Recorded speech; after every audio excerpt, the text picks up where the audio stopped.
In the last episode, we talked about the fundamentals of how mudras work and also about some specific mudras which work on the basis of Panch Tattva. I hope you have listened to that episode. Today, I'll cover a few more very effective mudras which fix many issues in our body by balancing the Panch Prana or the 5 manifestations of the pranic energy, which we had talked about in the episode on Panch Prana. If you don't already know about what these 5 forces are, it will be good if you listen to that episode as well, to be able to relate to what I'm going to talk about today. For now, I'm doing a quick recap and you can listen to the details in that episode later. The 5 manifestations of the life energy in our body are the Pran, which resides in the chest region and governs our thoughts and the breathing process; Samana, which resides in the abdomen region and governs the digestive process; Udana, which resides in the head region starting from the throat and is responsible for bringing buoyancy in the body; Apana, residing in the lower abdomen and legs, governing the excretory and the reproductive system; and Vyana, which resides in the whole body, governing the blood circulation and expansion of the body. Now, let's talk about the mudras which balance these energies. So the first one is the Prana Mudra, in which you join the tips of the small finger and the ring finger together with the tip of the thumb. The other 2 fingers remain together and straight, creating a little tension in the palm. This mudra increases the prana shakti in the body, improves the breathing and thus energizes the whole body. This is specifically good for the health of your eyes.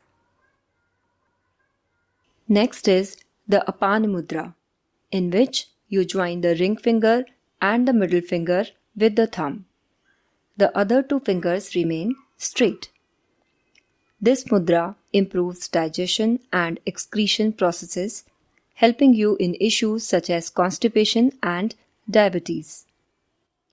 If we combine this mudra with the Vayu Mudra, which I covered in the last episode, it becomes Apana Vayu Mudra, which is extremely good for your heart, and so it is called Sanjeevani Mudra as well. To make it clear, along with joining the ring finger, the middle finger and the thumb, you also put the tip of the index finger at the base of the thumb. It reduces pressure on your heart, reducing the risk of heart attack, and should be practiced by people who have high blood pressure issues. The next one is the Vyana Mudra, in which you join the tips of the middle finger and the index finger with the thumb. As the Vyana Vayu spreads across the whole body, governing the circulation, this mudra improves your blood circulation and thus cures blood pressure issues, improves absorption of nutrients in the body, and so improves your overall health. Now, if you join the first 3 fingers together with the tip of the thumb, it becomes Udana Mudra. As the Udana Vayu resides between the throat and the head, this mudra improves your concentration and mental health, and balances the functions of the thyroid and parathyroid glands. As Udana Vayu brings buoyancy in your body and makes you less available to gravity, enhancing this prana will make you feel less lethargic. Lastly, if you join all the 5 fingers together, it becomes the Samana Mudra, which improves digestion and assimilation. It also balances the 3 dosh, Vata, Kapha and Pitta in the body. Imbalance in these characteristics is the main reason for the majority of the health issues in our body. So by balancing them, you get multiple benefits. And this is not all that you get. If you explore and understand what all impacts these 5 pranic energies have in your body, you can understand the vast impacts of these mudras. But as I said earlier as well, we have to practice them for 20 to 25 minutes on a daily basis for a significant period of time. It's always good that you practice pranayam or simply deep breathing with any of these mudras in general, or choose a specific one depending on your need. However, with many of them, you can feel their impacts within a few minutes as well. Let me tell you my own experience of practicing Linga Mudra. In Linga Mudra, you interlock or cross your fingers in such a way that the index finger of the right hand is on the outer side. The palms should touch each other and you keep the thumbs together and raised up, making a 90-degree angle between the thumbs and your fingers. This mudra raises heat in your body, and hence if you feel extremely cold, you can use this mudra to warm yourself up. I tried it for the first time years back when one day I had a high temperature due to an infection similar to chikungunya and was literally shivering, though it was hot outside. While in my bed, I just held this mudra and mentally chanted Aum to focus. Within a few minutes, my trembling was gone and my fever also came down quickly. So you need to be conscious about the effect of anything you do so that you can experiment and draw the right benefits needed for you. When we are conscious, our body itself tells us what we need. The theoretical knowledge, of course, helps us in experimenting. Now, I would like to share one more interesting fact. With a little attention, you would be able to notice yourself that when you greet someone using the Anjali or the Namaskar mudra, in which you join the palms and keep them close to your chest, in simple terms, the Indian way of greeting, and make an eye contact, which means that you are not doing it for the sake of doing it, you are completely involved in the process.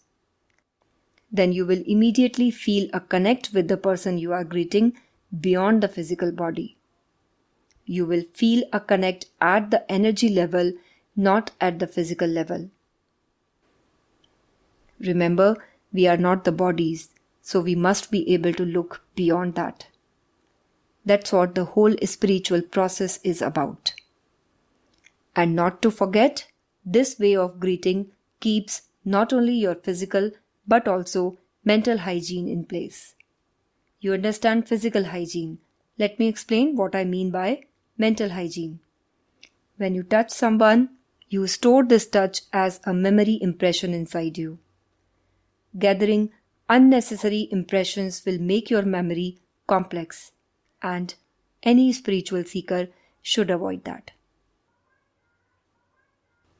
It is the beauty of this land that every simple thing we do as part of our cultural values or tradition is thoughtfully designed, because the primary aim of this culture has always been to raise human consciousness and to attain liberation. So many simple ways to help us proceed towards spirituality are seamlessly incorporated in every small act we do. Another example of it is when we perform a yajna, the ahuti is given using one of these mudras, especially in Apana mudra, Udana mudra or Samana mudra, depending on what is the aim of doing the yajna. For us, being spiritual is not a subject one takes up separately. It is assimilated in the way we live and also in the way we should die. By the way, do you know that death is not something that happens suddenly? It is a process running over a period of time. If you are conscious enough, you can know when it is approaching. You must have seen people who correctly sensed their death was coming. It is not a coincidence. When we become conscious about life, we become conscious about death as well. Because life and death are not fundamentally different things. We'll talk about it sometime. Today, we majorly covered the mudras based on balancing the Panch Prana. In the next episode, I'll cover some interesting facts about the role of these pranic forces at the time of our death. If you ever wondered why some people rise from their deathbed, generally only to die sometime later, listen to my next episode, The Process of Death. Stay tuned and have a nice time.